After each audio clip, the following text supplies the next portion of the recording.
I talked about it on yesterday's episode, but I want to go into more detail of the Lakers wanting to sell majority or the rest of their stake to now majority owners, Iger and Kushner. But Jeanie Buss is playing, no, it's mine.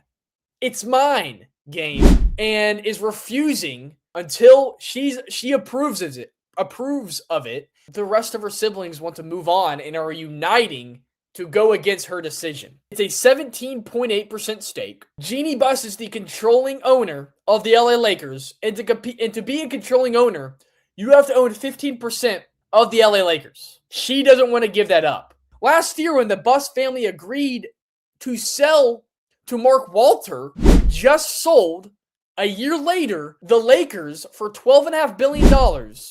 A year prior, they sold it for $10 billion. And a year later, Mark Walters sells it for $12.5.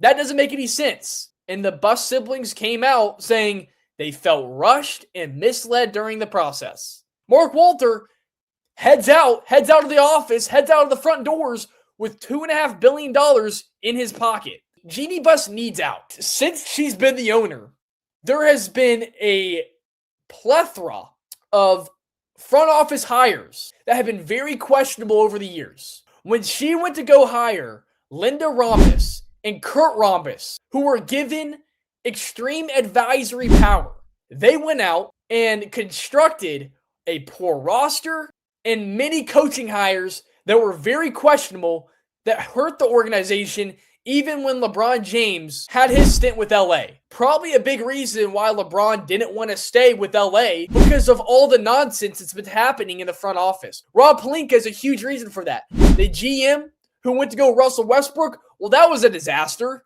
They didn't even make the playoffs with Russell Westbrook being in an LA uniform. Her roster retention decisions. They let go of Alex Caruso to let him walk in fear of hitting or going over their luxury tax, which was a priority Jeanie Buss was holding on to, in cost cutting being a greater priority than them winning.